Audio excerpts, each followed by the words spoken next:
Swayam Prabha. Digital India. Educated India.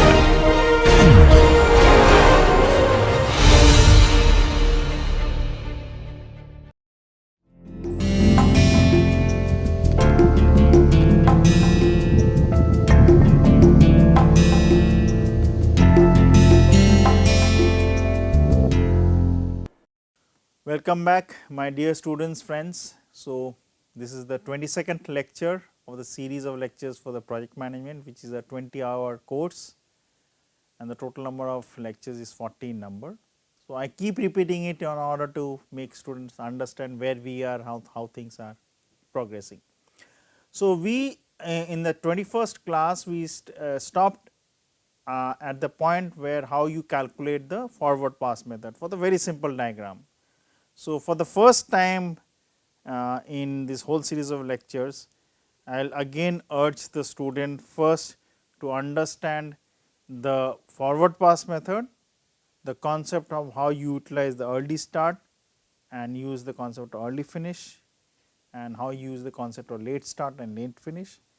But remembering that in the forward pass method, you will only start the job once all the preceding ones which are in such a way that they are dependent on the jobs we are considering finish, until unless, say for example, in the last example that if 4 cannot start in one example at the end of the 17th day, and in another case it cannot start at the end of the 3rd day. So, obviously, we will consider 17, because 17 would mean that all the preceding jobs or activities or the task corresponding to the 4th job have finished. So, now let us basically use the same concept from the backward pass method, but remembering that the concept was basically for the early start or the late start for the forward pass method.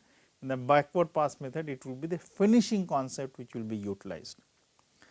So, let us consider in the slide 267 the PERT, which is the backward pass method, and the activities in the initial forward pass method were from the left to the right. So, 1, 2, 2, 3, 3, 4 and so on and so forth were basically put on the slide such that you do your calculations accordingly. But now, in the backward pass method, you will basically note down the jobs from the right to the left. So, if you see the leftmost column which you have of the series of the activities, it is not 1, 2, 2, 3 and so on and so forth, but basically the activities are from 5, 6 till the last one, which is 1, 2, and correspondingly to the right of the activities you have again written down the duration. So, for 5, 6 the duration is 10 days, similarly for the last one, which is activity 1, 2, it is 14 days. Now, let us proceed how we have basically done the problem for the backward pass method, considering the duration of the total job is 35, which we calculated from the forward pass method. So, what was that? That was 35. So, let us write down 35 here, which is the late finish, for the activity 5, 6. So, based on that we will proceed. So, the late finish for 5, 6 is 35 number of days. Now, let us ask the question, what is the number of days required for the 5, 6 job? It is 10 days. So, the late start which you can do for activity 5, 6 would basically be 35 minus 10, which is the duration, which is x or d suffix a, d suffix b, whatever you utilize, and it gives you the value of 25. So, note it down, it will become much sense then as you proceed by the backward pass method. Now, for the activity 4, 5, you will ask us ourselves the question that 4 and 5 can end only once the job 5, 6 had started. So, they take basically, let us put it in another way, 5, 6 cannot start unless 4 and 5 ends. So, obviously, the ending and the starting of 4, 5 and 5, 6 should be timed accordingly. So, if you consider the late finish for 4, 5 can be only 25, which is coming from here, and if I want to find out the late start for 4/5 activity, it would be 25 minus 3, which is 3 is the number of days, which is 22. So, note it down 22 and do the calculation. Now, let us come to the activity 3/5. So, 3/5 again, if you consider 5 is coming from here, which is basically the first bullet point here, where I am basically marking my pointer. So, activity 3 to 5 would only end based on the fact that after that 5 and 6 can start. So, let me understand that what is the late finish for this activity 3/5 would be 25, which is coming from here, and if I want to find out the late start, it will be 25 minus the number of days which is required for activity 3/5. So, it is 25 minus 4, it is 21. Let us come to activity 2/3. So, 2/3 can basically only end based on the fact that activity 3 and 5 basically would have started after that only. So, the late start is 21, bring this 21 here, which is late finish, and then if I want to find out the late start for activity 2/3, it will be 25 minus the number of days which is being consumed for doing the activity 2 and 3, which is 7. 21 minus 7 is 14. Then let us come to 2 and 4. So, in 2 and 4, if we consider, let us go where 4 has just started. So, it was late start was 22, 22 comes here, 22 minus 3 is 19, and I find out the late start of activity 2/4. When I come to 1/4, so 1/4 I find out is basically coming from the fact when 4 and 5 would start. So, that was basically 22, which is the late start for activity 4 5. So, this 22 comes here, 22 minus 3, which is the number of days for the duration for doing job activity 1/4 was 3. So, 22 minus 3 is 19, and the last thing which I do is basically for activity 1 and 2. So, 1 and 2, for that I now go, which is the late finish. Now, here is what I want to point out. If you see activity 2, so this would end, and after that only activity 2/3 and 2/4 can start. So, let me note down what are the points, let me highlight it for our better understanding. So, one is this one is this one. So, there are two jobs 14 and 19. Now, if it is 14 and 19, I want to ask myself that 1 and 2, what would be the late finish? So, if I am considering the late finish for 1 and 2, considering that 2 and 3 and 2 and 4 can start, you will see automatically the late finish, if I am going from the backward pass method, would be 14, such that the late start would exactly match the day 0 based on the fact when the actual activity or the set of activities for the whole project should start. So, as you are doing the backward pass method, remember your main important fact is the late finish, and as you are doing the forward method, you are trying to basically concentrate on the concept that as you proceed, your early start, early finish, late start, late finish would be considered in the same sequence of ways, such that logically it means that a job can only start after the fact that all its predecessors have finished. So, considering if there are 3 predecessors, I will only consider the job after all of them has finished. So, what is important to know is that in the PERT forward method, you will do the calculations and find out the jobs where I am pointing my finger. In the last slide 266 slide you saw that. Similarly, when I come to the backward pass method, again I have the set of jobs. So, now let me point it out for the, so this set of values would be needed for me, these one. Similarly, they would be needed for the forward pass method also. So, once I have the forward pass method values and the late and the backward pass method values, I need to find out what is the total slack, what is the free slack. So, now if you remember, I had mentioned what is the concept of total slack and free slack. So, let me go back to the slide where we had considered that. So, these before I go, these were the forward method and these values were needed for me. So, these values are needed, and if I go to the forward method and so the total slack or the free slack was basically this. So, this is in slide 248. So, I did consider that, considering that people have picked up. So, these are the formulas which I am going to use. So, total slack is late start minus early start, and total slack is also late finish minus early finish, and the free slack would be basically given accordingly.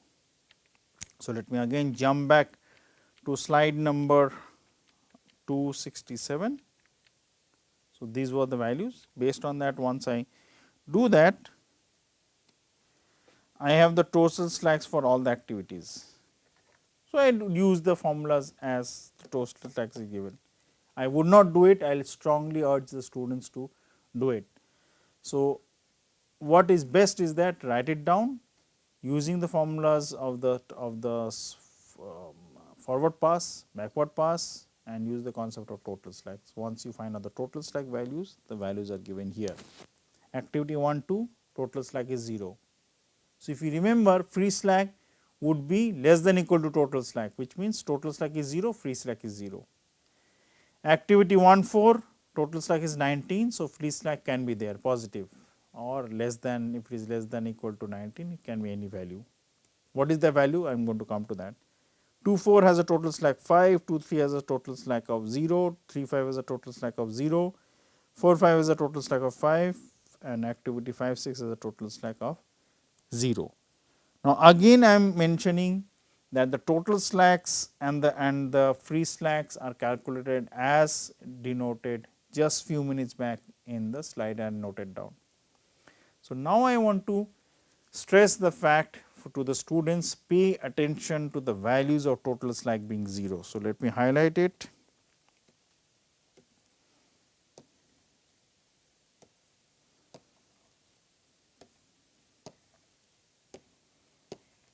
So, what does it mean? It means that whether you are going from the late start, late finish, or considering the early start, early finish, whatever concept, the amount of leeway for these 4 corresponding activities 1, 2, 2, 3, 3, 5 and 5, 6 is 0. That means, you do not have any leeway.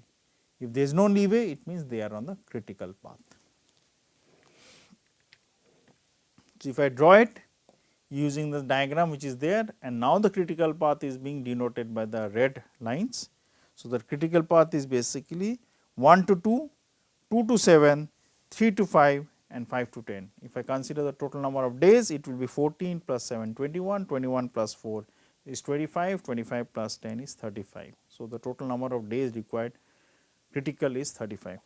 Now, if I consider the overall amount of leeway which I have, consider this. If I am going to 4, so 4 can only start, 4 to 5 can only start after 1 4 and 2 4 is finished. So, now consider 1 4 is this 3 number of days is finished, but to reach 4 through the other route, which is basically 1 2 2 to 4, you need 14 plus 3 number of days, which is 17. Now, 17 means basically if 1 and 4 is finished 3 days, it will have a huge amount of cushion. What is the cushion? That 17 minus 3, that total number of days would be there, such a cushion such that in case is there is a delay, you can delay it by a total quantum of 14 days, that means 1 and 4. Similarly, if I go to 5, so 5 can basically only start 14 plus 7, which is 21, 21 plus basically 4 is 25. But if I consider 5 or the other work which has to be finished, it can be 14 plus 3 17, 17 plus 3 is 20. So, here it is 20, here is 25, that means you have a so called cushion of 5 days which can be utilized. How you utilize that? That will depend on what are the constraints which you are facing.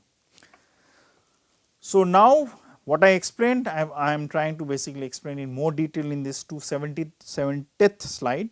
The free slack for any activity is defined as the cushion which is available without affecting the early start of any other activity. So, free slack you want to find out considering the concept of total slack would be earliest of ESJ, this is the early start of the jth job minus early finish of the ith job. So, I am going in the sequence of I is before j.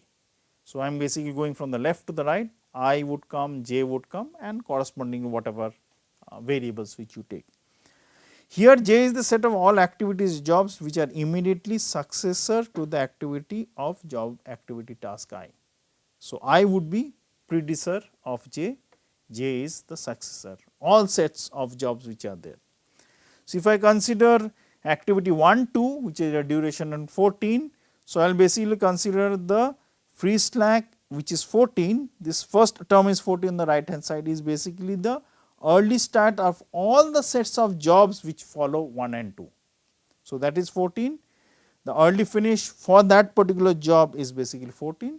So, hence I have the free slack for 1, 2 as 0. Similarly, if I go to basically activity 1, 4, the early start for all the set of jobs which are after 1 and 4 is 17 minus 3 which is the early finish of the ith job, corresponding to that the free slack is 14. Similarly, I find the free slack of 2, 4, 0 which is 0, 2, 3 is 0, 3, 5 is 0, 4, 5 is 5 and activity 5, 6 is 0. So, total slacks are calculated, free slacks are calculated, we have found all the critical path also. So, now what is important to note, let me just let me go back to the 270th slide.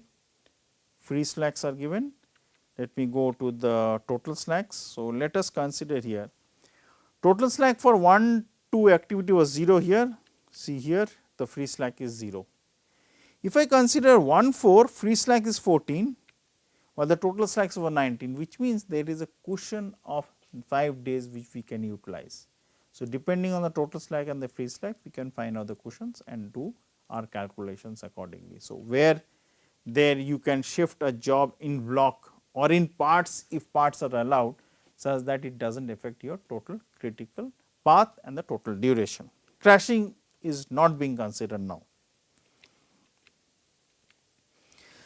So, now based on the central limit theorem, the project duration may be assumed to follow a normal distribution. Now, you may be guessing that till now we have been considering the beta distribution, now we are basically telling it is the normal distribution. What we are considering that if we keep repeating and doing the simulation concept, we will see that the distribution which we will be utilizing in order to find out the overall distribution of the simulation concept for the time duration for any set of activities for the job would basically be normal distribution using the central limit theorem. This is very important concept in statistics.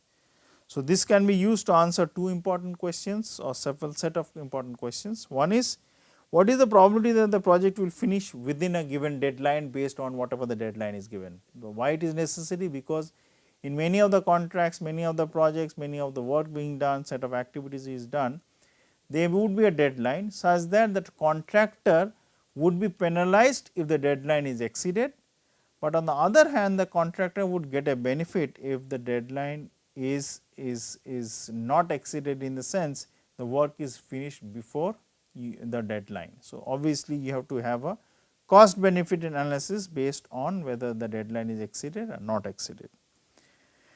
Now, we will also try to answer that what deadline should be set if the probability of the meeting should be at least x percentage. So, if I want to find out that within the deadline or within, say for example, 15 days of the start of the work, what is the probability that what portion of the job is finished, or say for example, we can also try to answer that if there is a probabilistic framework of time duration and the resource constraints are there, or if time durations are in increasing or decreasing for different type of activities.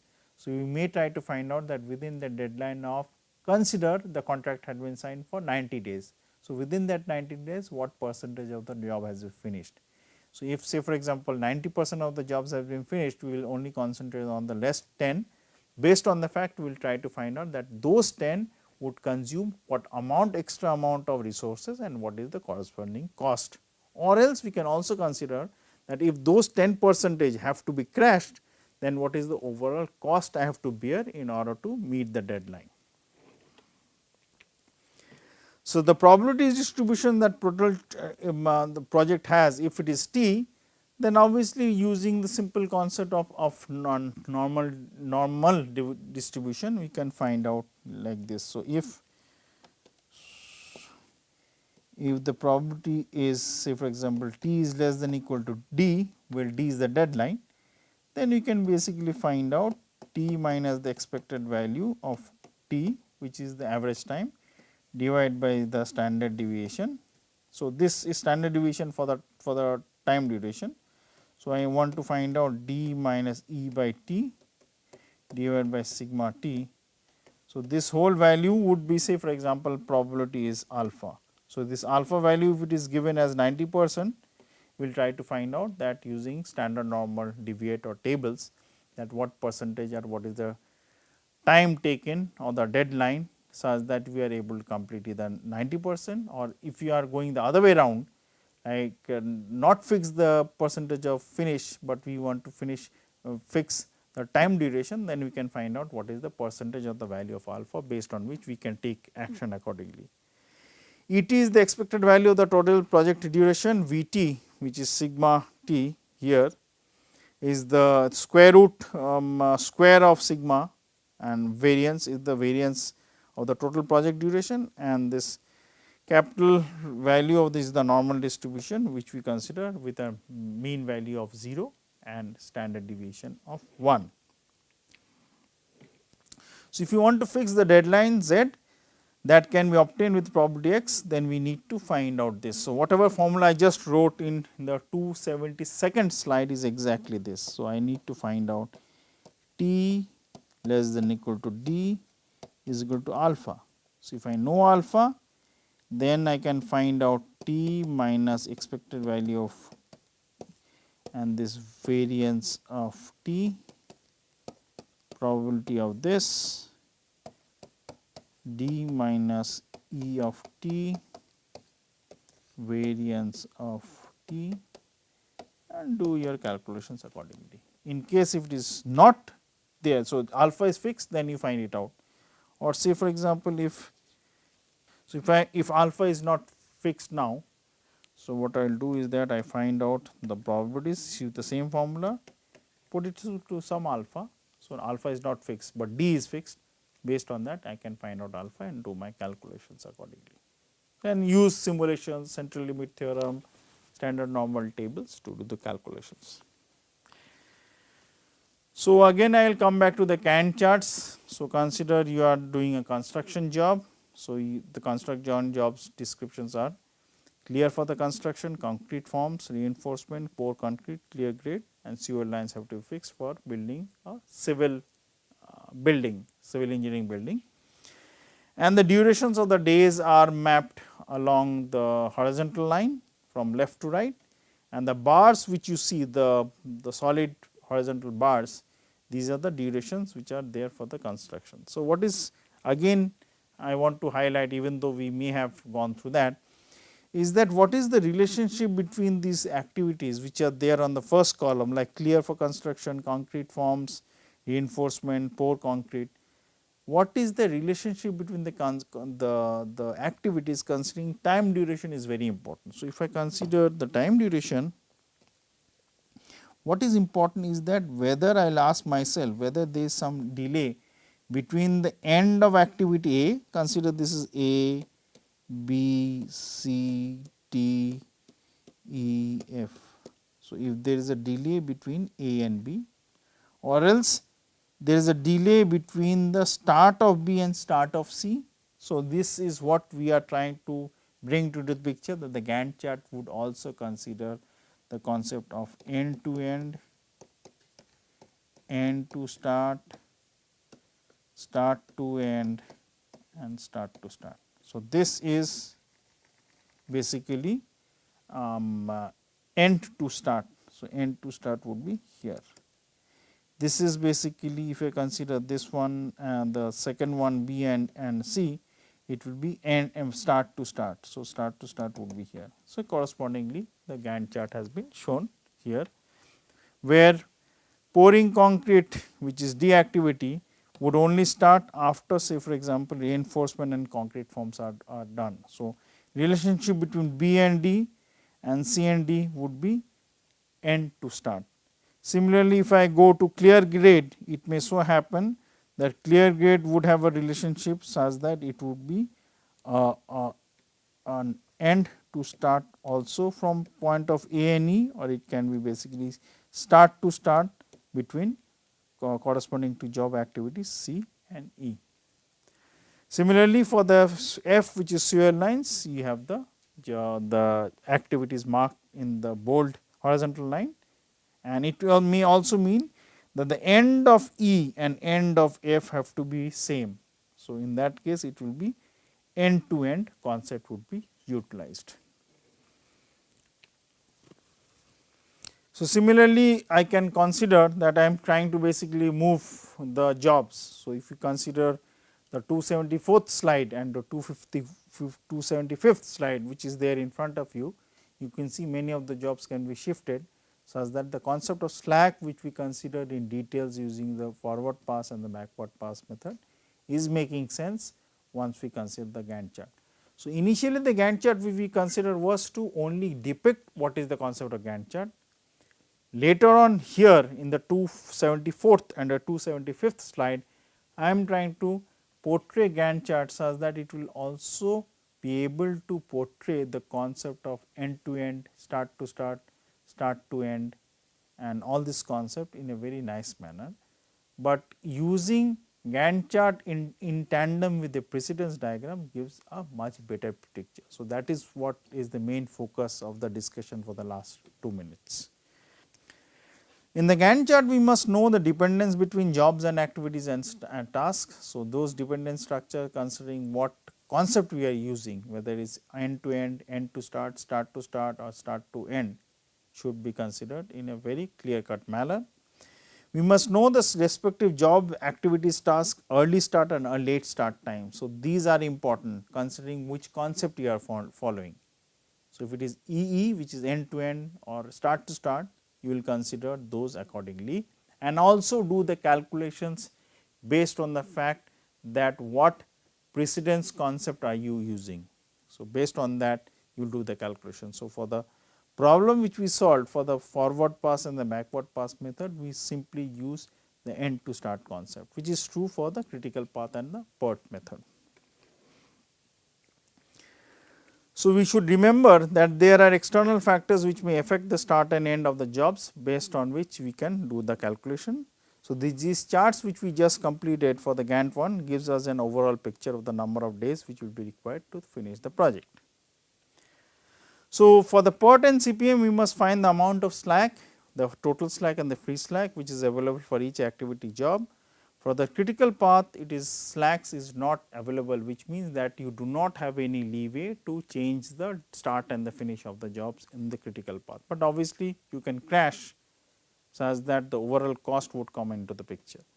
For non-critical path, slacks may be available for an or a set of activity. This means that if due to unavoidable circumstances we face some problems, we can absorb the delay by utilizing the slacks from these non-critical activities in some way if possible in the critical concept, but it will definitely increase the cost of the project. So, crashing would then be required. So, this problem which you have already done is, if you see the critical path. So, here you have 14, 7, 4 and 10 for the critical path.